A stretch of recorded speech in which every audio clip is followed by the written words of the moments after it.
Hey there. Before we get started with this episode, I want to let you know that if you need support right now, you can scrub forward to the last part of this podcast around the 23-minute mark to access my down and dirty psychic self-defense meditation. Welcome to the Empathic Mastery Show. I'm your host, Jennifer Moore, and I'm so glad you're here.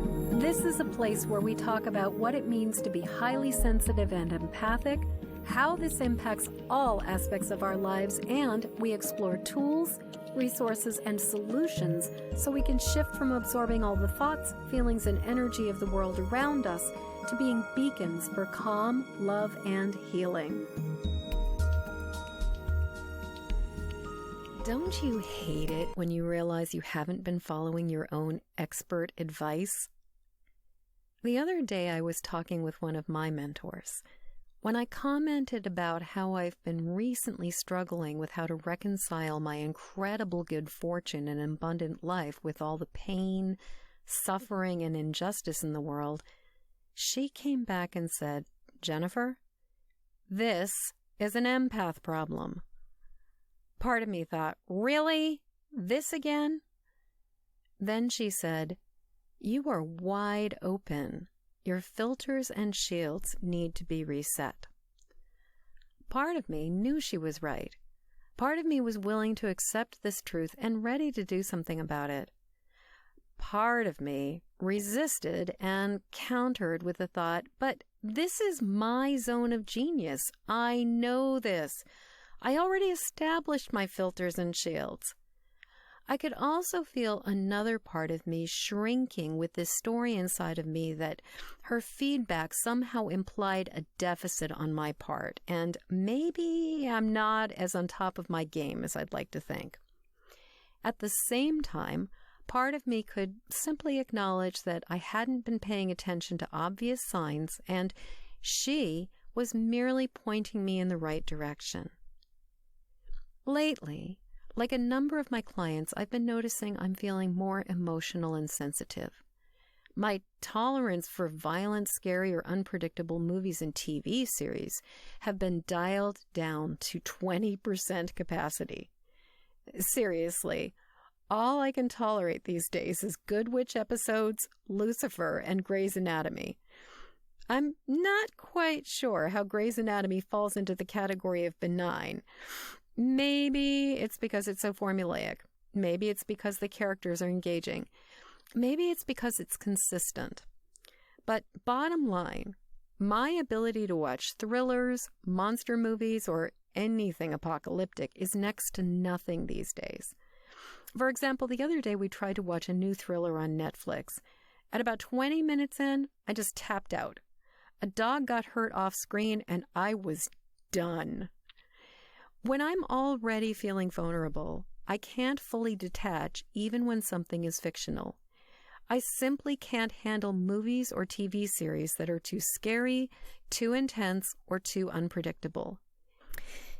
Even if part of me knows I'm watching a movie and I remind myself this isn't happening and it isn't real, empaths have heightened mirror neurons in our brains that react to what we're witnessing as if we're feeling it ourselves. So when I am already depleted, overwhelmed, and feeling vulnerable, my capacity to distinguish between fact and fiction on an emotional level becomes compromised. During periods like these, I'm much more likely to think, "Oh my God, this is going to happen," if I watch a war movie, an aliens attack movie, or, God forbid, a zombie apocalypse movie. As you might know from your own experience or imagine from listening to me now, this is exhausting. It's stressful and leaves an aftertaste that can last for days. On top of the awareness of not being able to tolerate violent, random, unpredictable stories, I'm also experiencing increased sensitivity to loud noises and jarring transitions right now. Unfortunately, I've also noticed that I can be more reactive and bitchier than usual. In addition, I've been grappling with family beliefs about injustice, inequality, and the unfairness of this world.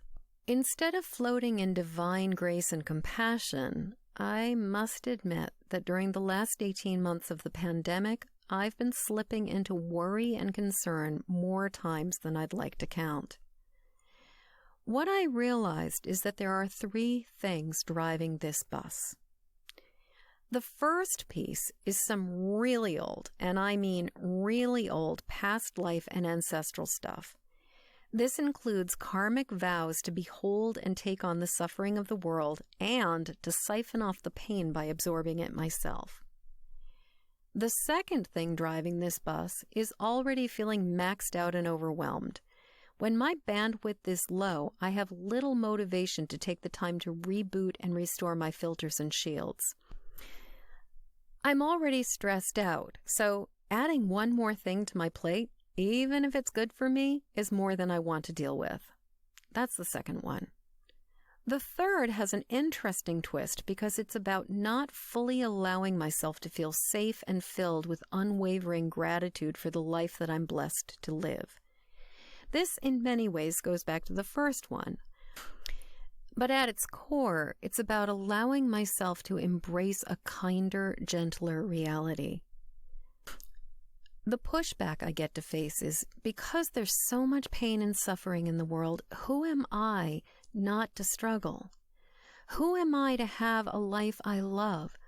Who am I to have a loving partnership, a safe roof over my head, food in my refrigerator, electricity, internet, and physical health and safety when there are so many people who are sick, starving, and struggling?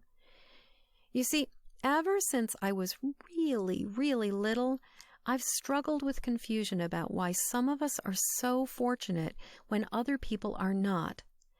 It's never made sense to me. I'll confess, the whole "you choose the life you're born into and we all create our own reality" thing has always seemed like a convenient way to spiritually bypass the need for social justice, environmental restoration, and holding perpetrators accountable for their actions. But the other day, as I was meditating and walking down my driveway, I was talking to Spirit, and I asked, "Hey, what's the deal with my ambivalence about wealth and good fortune? How does this work?" They immediately offered me an interesting reframe. They said, "We give you these opportunities. We give you this life. We provide the resources so that you can make a difference in the world. We've created this space so you can actually fulfill your mission. We've blessed you with this." Then they drove it home by saying, "It's actually a waste for you to stay under the radar and play small." Then they showed me this image of a large garden where all the good plants were choked out by weeds that had taken over. Then they said, "As long as people like you do not embrace the abundance, resources, wealth, and success we're offering you, the weeds get to take over the garden. Silence and hiding means your presence cannot take up the space that negativity and toxic messages are filling now." What all this boils down to is that my filters and shields have become depleted, and I've been rather lax in restoring the robust layers of protection I'd become accustomed to. The thing about filters and shields is that, like a car or home, they need regular upkeep. We can't just set them and forget them. I'll never forget this cautionary tale about my long and dearly departed friend Katie when she destroyed her fairly new Nissan. She was in her late 20s and knew nothing about car maintenance. After tooling around the suburbs of Boston without a care in the world, she was just driving around happy as a clam. Katie's car broke down. When she took it to the shop, she learned that the engine block had cracked to the point of no return. Obviously, she was filling the car with gas, but she didn't know about changing the oil. She didn't even know about adding a quart of oil. So, eventually, her car literally came to a grinding halt. Because there was no lubricant in the engine block completely seized and cracked and died. Her car was totaled. I suppose the silver lining in this cautionary tale, which hopefully it will also help you, is that Katie's misfortune inspired me to establish a consistent habit of getting regular oil changes. Because I witnessed the consequences of the alternative, I've had a plan for ongoing car maintenance from the day I purchased my sky blue Chevy Nova hatchback at the dealership in the spring of 1988. So here's the thing. Filters and shields work this way too. And, as with a car, frequency of use, mileage, circumstantial and environmental factors all determine how often we need to bring it to the mechanic. The same is true with empathic and psychic protection. In times when stress is low and the path is smooth, we can get away with less maintenance. However, when circumstances heat up and more intensity starts piling up on our plate, our filters and shields need more support. After 2 decades of relative grace and ease, I'd become accustomed to my fairly stable pattern of life. Things were pretty good. I wasn't taking in a lot of water. I wasn't noticing myself feeling a lot of the psychic and empathic overwhelm that I used to take on constantly. Then, a bunch of personal and global stuff started to happen. Here's my litany.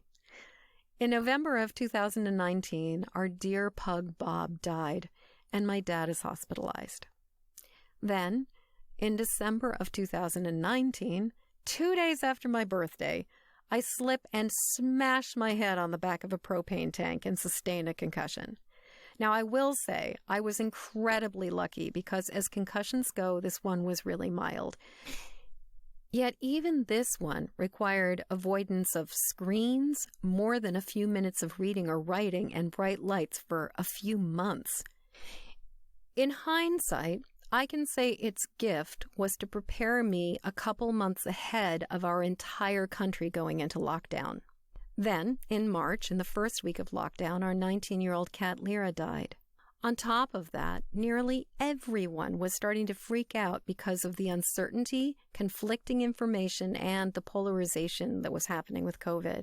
I imagine that you can agree, wherever you are on the spectrum, that the pandemic has been a stressful time for nearly everyone. In addition, the U.S. was preparing for the 2020 presidential election, which, let's just say, was a tad stressful. Then, in May of 2020, my 86-year-old dad died from COVID. So, by the time all of these things had happened, I had taken a number of emotional, mental, and even physical hits that all affected me.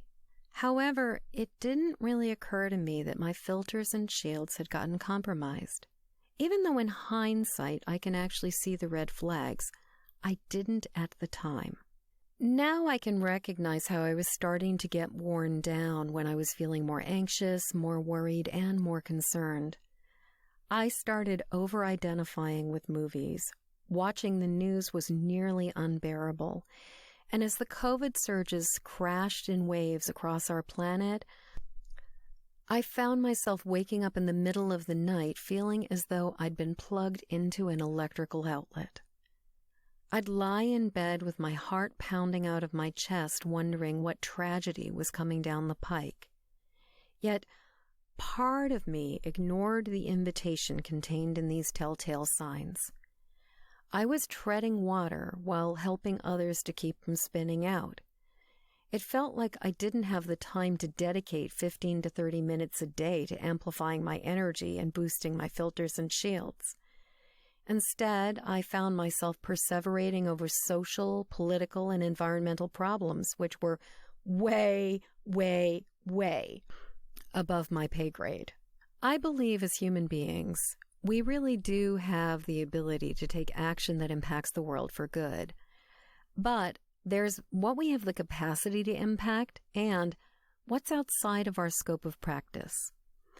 I know I can help to change the world one empath at a time, one EFT practitioner at a time. I teach people how to be absolutely spectacular EFT practitioners and amazing healers. I help people to see things that they haven't been able to see themselves. I often say we can't read the label from the inside of the jar. One of my superpowers is reading the label for you and pointing out those funky ingredients in small print that you might not have even noticed. This is my job. Figuring out world policies, reversing global warming, and turning thousands of years of misogyny and racism around is way beyond me. Just like you, all I can do is my part. I sincerely believe that a big piece of the work for all of us lies in addressing inner triggers, dealing with our own personal trauma, and, if we are called to help other people, with their trauma too. I've also come to believe that dealing with ancestral trauma is a huge part of what is going to turn our world around. As long as we keep carrying the trauma around and passing it from one generation to the next, we're destined to repeat our inherited patterns of dysfunction and distorted perceptions of the world. As long as we carry trauma, we are easily triggered, we get depleted, and then we cannot stand in our power. Then we get sucked into people-pleasing and agreeing to things that are not in our best interests. We say yes to things we should say no to and allow problems to escalate instead of cutting them off at the pass. With inherited trauma playing in the background, we struggle to stand firm in our boundaries or to stick up for ourselves and for other people. Because I'd been working with grounding and fortifying my filters and shields for more than 3 decades, I knew what needed to happen. But I'll admit, part of me didn't want to take the time or put in the effort to patch holes in my energy system and fluff up my aura. There was a petulant tween within me whining, "No fair, I already did this. This is kindergarten stuff. Do I really have to go back and do this again?" Part of me knew it came down to taking the time to do this or submit to increasing distress until I did. But the thing is, I also know when I'm overwhelmed, and I'm kind of imagining you might be able to relate to this, I need to start with stopgap solutions to drive out of the skid before I'll have the bandwidth to do anything more thorough. So I'm imagining that if I'm going through this, then it's likely other empathic peeps are too. So I figured I'd share Jen's down and dirty psychic self-defense protocol with you. It's 7 basic steps. First, I'm going to tell you what's involved. Next, I'll lead us through this because I could certainly use it today, and I imagine maybe you could too. Step 1. Ask yourself, what have I taken on that isn't mine? Step 2. Send the extra stuff back. You can say something like, "I give this back to you, I forgive you, and I release you." Step 3. Breathe into your body and feel yourself being held by the earth. Just really feel your connection to the earth. And I really love letting gravity take over and just feeling how I am literally supported by the earth. Step 4. Send your awareness down to the very heart of the earth. Take a moment, check in, and ask for the support you need. Then draw that support up to you by inhaling and letting it fill your body and your energetic core. This is how you go to the well to get replenished. Step 5. Exhale the extra energy and light you have just absorbed into a cocoon of light and protection around you. You inhale the energy of the earth into your body and into your energy system. Then you exhale it around you to build up your filters and shields. Step 6. Tune into your connection with Divine Source. I invite you to connect with your own personal higher power. Breathe in that light and wisdom. Identify the place where you carry this. Use your breath to amplify and expand this energy through your entire body. For example, I carry my connection to Divine Source in my heart. So when I tune into my heart and I breathe into the light, then I can let it ripple out beyond me and expand in waves of light and energy around me. I continue to breathe and let the light fill me up until my whole body is radiant. And here's the thing. Nature abhors a vacuum. That's actually the entire point of Chapter 7, Connect, in my book, Empathic Mastery. Because when we connect to Divine Source and we fill up with positive energy, there is no room for negative energy. This circles back to the image I shared with you earlier. When you have beautiful, big, gorgeous plants growing in a garden, there's less space or opportunity for weeds to take purchase. But if we don't connect with divine source and just leave a void instead, unfortunately, all kinds of weird, wonky negativity can easily creep back in because there's space for it. Step 7. Take a moment, or maybe 3 or 4, to abide in the light. Connect with your awareness of the indwelling presence of divine source. Then, ask your inner guidance, what do I need to know? Then listen. In my experience, if you ask that question and pause, something will come to the surface. It may not make sense at first, but it will come through. It may come as a sound, a word, a thought, a feeling, an image, a sensation, or it may come through as an innate knowing, but you will get an answer. Sometimes you may not like the answer. Sometimes it may reveal things that you don't feel ready to truly address. This reminds me of when I used to do tarot readings for myself. I'd ask a question about something that I wanted a very favorable answer for. Honestly, usually it was about romance. And I laid out the spread. But if the cards didn't reveal what I hoped for, I would decide that the cards were gobbledygook because I hadn't shuffled them correctly. So I'd gather all the cards and reshuffle. Amusingly, most of the time, I'd get many of the same cards in the next spread. This is why I rarely read for myself anymore. I leave that to other gifted intuitives who have absolutely no investment in the outcome. Perhaps the most crucial part of receiving guidance lies in being willing to accept it. If we're going to ask the question, we need willingness to embrace it. And, God bless us, sometimes we simply do not have the willingness to be willing. The beauty is that we can always pray for willingness to be willing to accept the answers. Okay, so now I've shared all of the steps, and I'm going to invite you to do this exercise with me. But I do have one word of caution, which is if you are driving or operating heavy machinery, please hit the pause button and return to this podcast when you can tune in and close your eyes safely. Even if you keep your eyes open and you're driving, I'm leading you through some trancy energy work right now. This tends to take you outside of your ordinary awareness of the earth plane.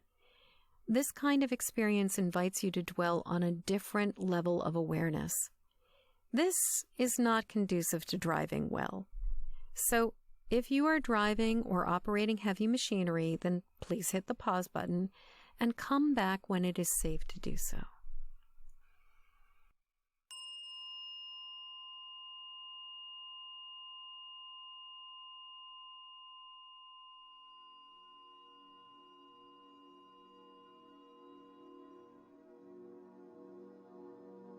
So right now, let's just take a moment.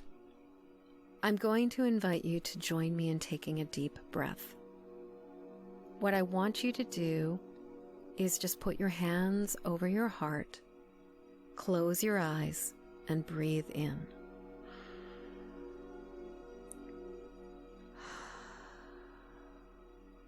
And as you breathe out, what I want you to do is just notice whatever you're carrying around, and if you're feeling any tension or worry in your body. Breathing in,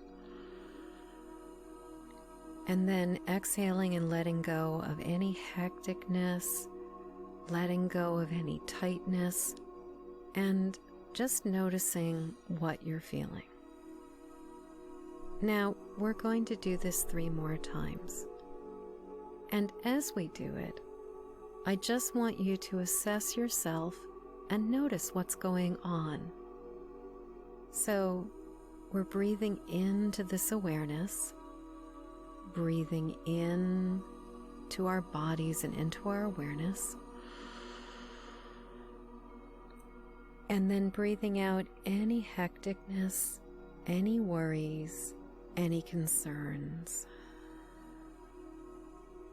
breathing in calmness and ease,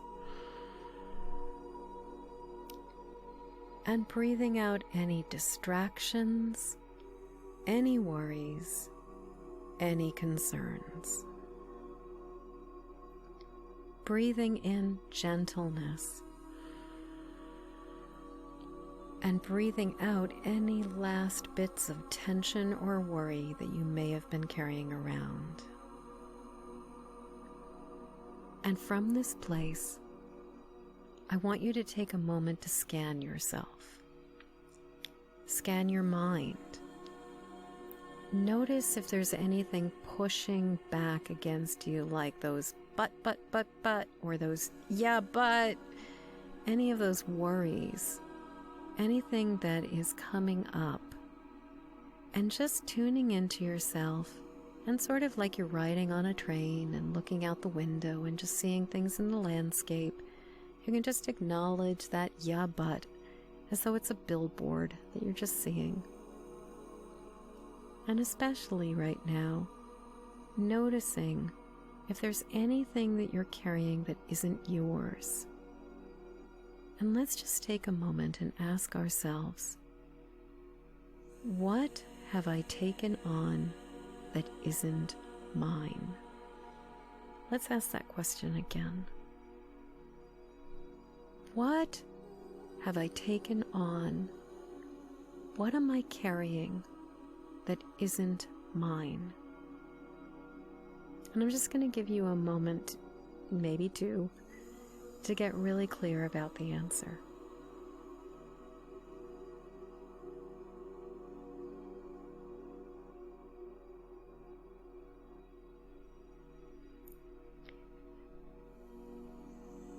Now, as you're more clear about what you have taken on and isn't yours, it's time for us to send the extra stuff back. If it's to a specific person, then you can send it back to that person, or you can at least send it back to the universe. If it's a situation, then sending it back to the universe. And you might say something like, I give this back to you. I forgive you and release you, and I let this go. And if you're like me, you might need to say something like, it is safe for me to let this go. So, if your eyes aren't already closed, close your eyes, and with your hands over your heart, just breathe in.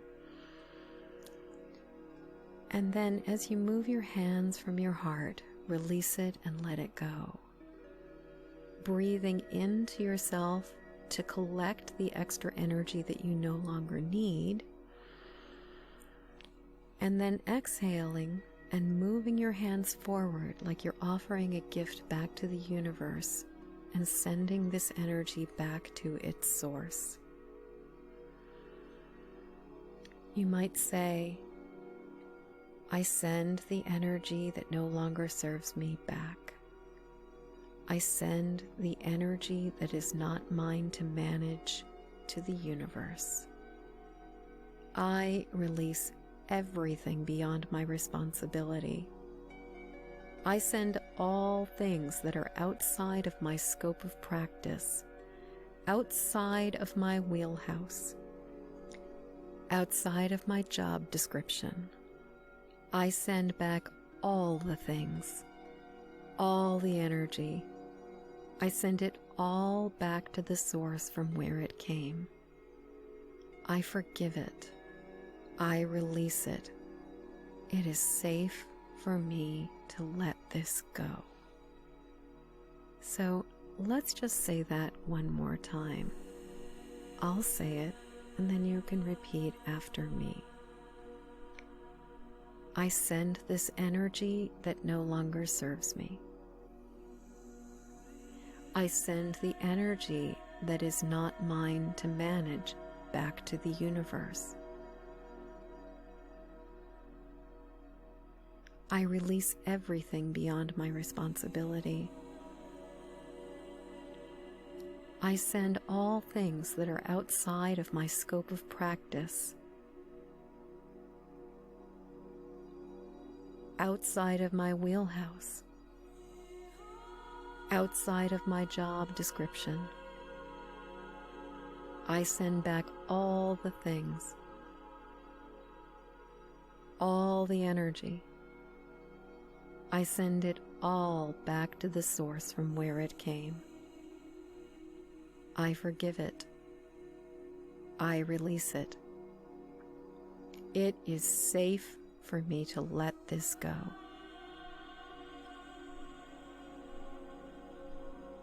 Now, what I want you to do, since you have let all of that extra stuff go and given it back to the universe, I want you to breathe into your body and really feel yourself being held by the earth. Breathe all the way down to your feet and breathe into your whole body, breathing in your awareness and connection to the earth. And as your breath meets your seat, feeling the surface beneath you, I really want you to feel how the earth is rising up to hold you. Give in to gravity. Let gravity take over and allow your body to be truly held. Let yourself feel what it's like to be on this earth, and let yourself feel the earth truly holding you. If you're seated, feel the surfaces beneath your buttocks, maybe your thighs, maybe your feet. And if you're standing, feel your feet on the ground. If you're lying down, feel your whole body being held by the earth. Let yourself float on the earth. Let the earth carry and support you. Breathing into that feeling, letting yourself feel held. Breathing in and feeling how you are supported. Breathing in and then exhaling ease and grace around your body. Breathing into your connection with the earth and then breathing it out around you. And now, as you are more connected to the earth, I want you to join me in sending your awareness even further down to the very heart of the earth, to the very core, to the consciousness of our Mother Earth, to the soul of our planet. We all know it. There is a part of us that absolutely knows this heart. And so I want you to really send your awareness down to the heart of the earth. And when you reach that awareness, when you can possibly even see that molten core of light in your mind's eye, I want you to take a moment to check in and ask for the support that you need. Really let the earth know what's going on for you and what it is that you need. This is a time to be selfish. This is a time for you to really focus on what you need, not what anybody else needs. This is the time where you get to put the oxygen mask on first. Because we can't give from an empty cup. We can actually give so much better from an overflowing cup, as opposed to trying to share when you're running on fumes. We must be filled up in order to serve well. So this is your time to check in and really ask for what you need. And I'm just going to give you a moment to just really check in and ask for what you need.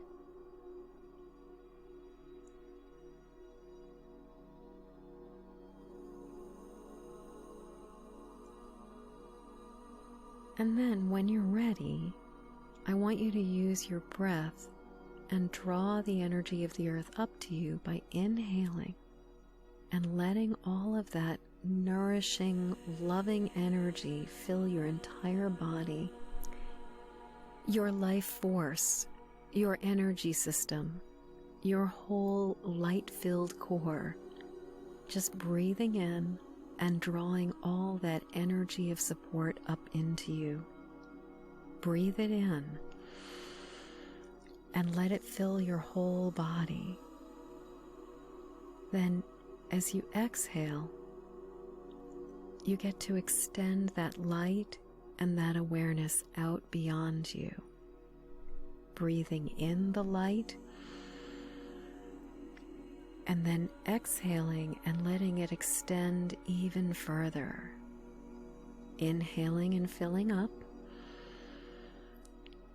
and then exhaling and letting it reach to the furthest edges of your body and even beyond.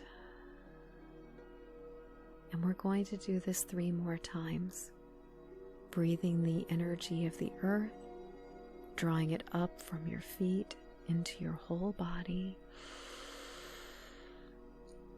and then exhaling and letting it expand to the edges of your whole being. Breathing in through your nose and drawing the energy to you again. Exhaling through your mouth and just letting it fill your body even more. Fill yourself with light. Draw the energy of the earth up into you. Exhale and let it expand beyond you. As I'm doing this, I can see this combination of red and green light. And as I am filling with this red and green earth energy, I'm just breathing in that energy and just feeling myself filled with more and more light. I invite you to keep breathing and notice what you notice. And as you breathe out, letting it expand beyond you. Now that you've really made that extra connection, what I want you to do is breathe the energy of the earth up into you. And now I want you to start breathing that energy out around you, so that you're not only exhaling it to the edges of your body, but you're actually exhaling the extra energy and light into a cocoon of light and safety all around you. I've always thought of it as like making cotton candy, where we're blowing this beautiful filter of light and safety around us. So we're drawing the energy of the earth up and then blowing it out around us. Breathing in, taking in the energy, and as we exhale, we blow a cone of light and safety around us. Breathing in the support and exhaling a cocoon around us.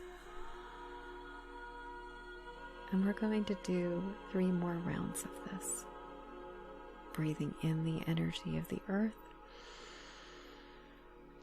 exhaling through your mouth and blowing the cocoon of light and safety all around you. Breathing in the grace and ease and support of the earth, and exhaling the light and safety all around you.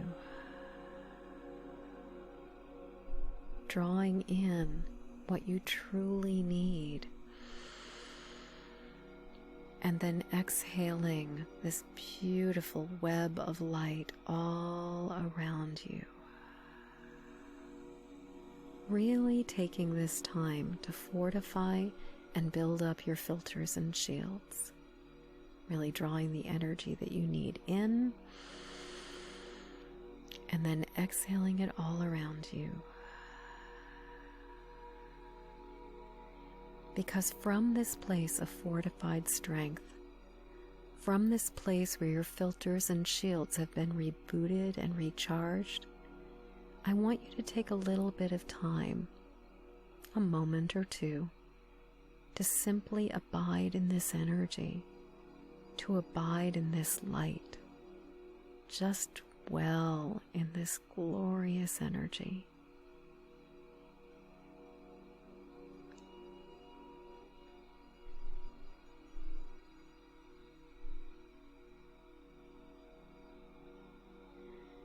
And then when you're ready, I invite you to ask your inner guidance, what do I need to know? Breathe into that connection. And then breathe it out around you.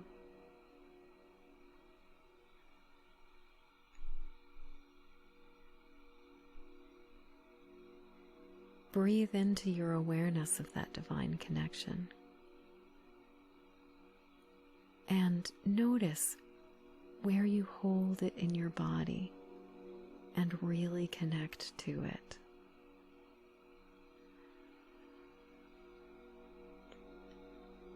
Again, asking yourself the question and that divine connection within you, what do I need to know?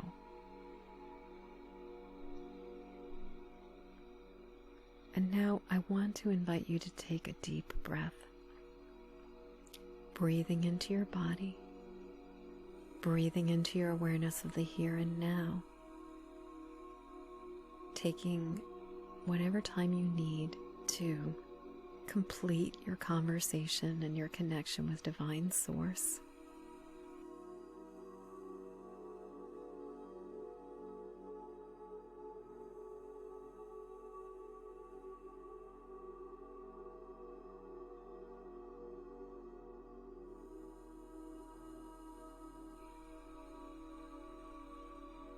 And then when you're ready, I want you to come back to be here and now with me. Just breathing into your awareness of the now, coming back. And I'm just going to count to 5. And by the time we reach 5, you'll be back here completely and fully.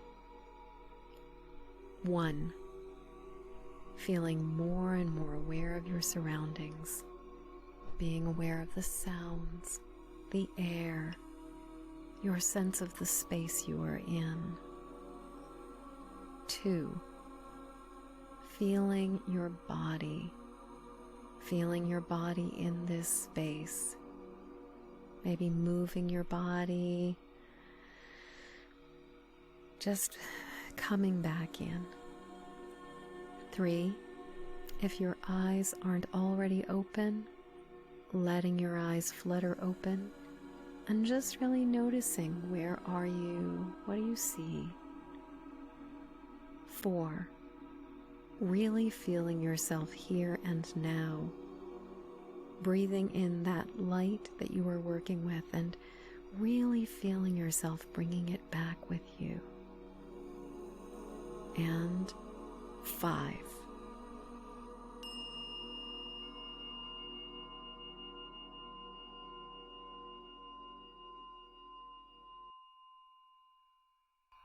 Welcome back. So, what did you notice? What did you realize? And what might guidance be calling you to do now? Just take a moment to really think about those questions. What did you notice? What did you realize? And what might guidance be calling you to do now? I hope that you are feeling restored with light and energy the way that I am right now.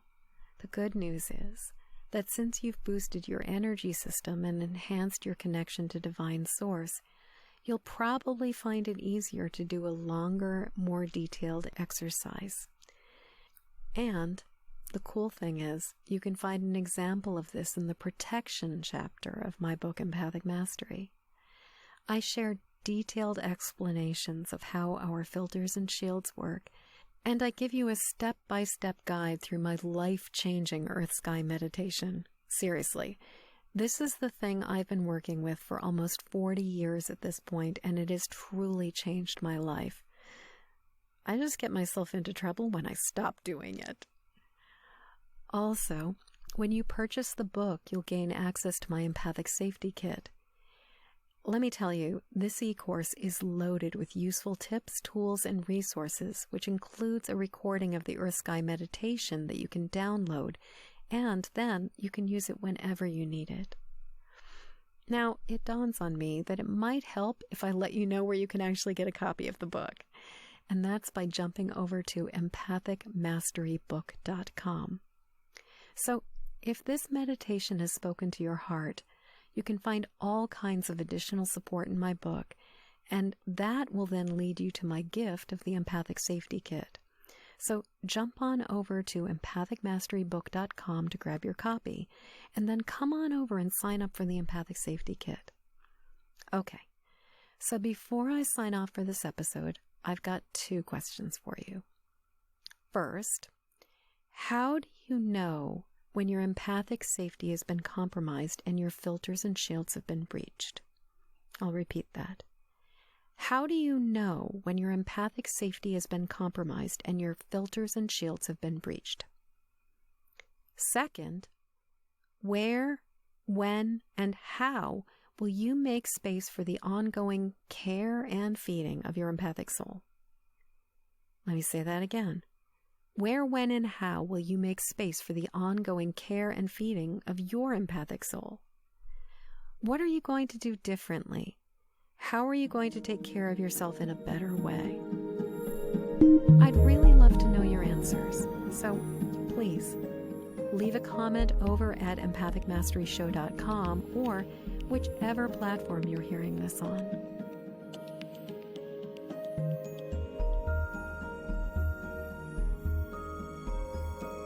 As we come to the end of this episode, I'd love to hear what you're taking from this show. Please jump over to empathicmasteryshow.com to leave your comments. In the show notes, you'll find a link to grab your copy of my Empathic Safety Guide, 3 Basics for Finding Calm in the Eye of the Storm. And while you're there, please subscribe and follow this show. And thank you for your help sharing this show with the people who need it. Please help me to spread the word and send this podcast to friends or family members who need support living as highly sensitive empathic people. Then join me again when the next Empathic Mastery Show airs. Okay, one last time. Hop over to empathicmasteryshow.com for your Empathic Safety Guide. And until next show, shine on. We need you and your gifts here on this planet. So please don't judge your empathic rainbow by colorblind standards.